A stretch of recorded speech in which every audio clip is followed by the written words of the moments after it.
guys, welcome to Build After 5. Just showing you progress on the Jeep SRT8. I did come across a couple problems here.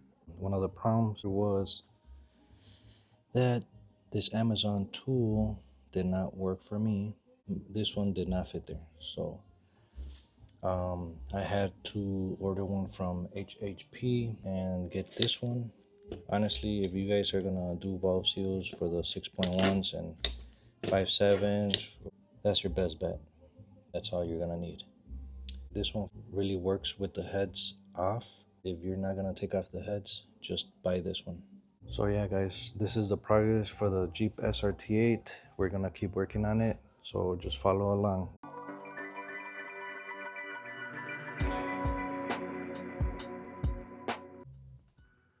Okay guys, so I just wanted to show you real quick that you see the clearance.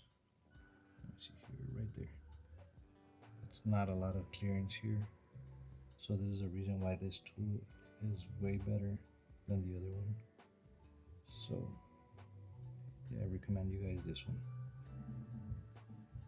Alright, let's keep going.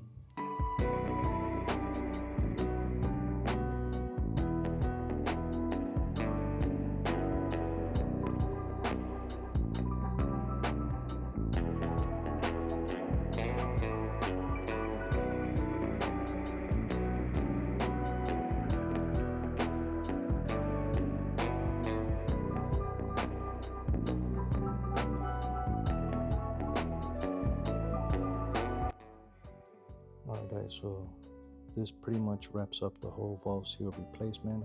The intake and exhaust are done on both sides, so I'm not gonna put everything back today. Let's save this for another day.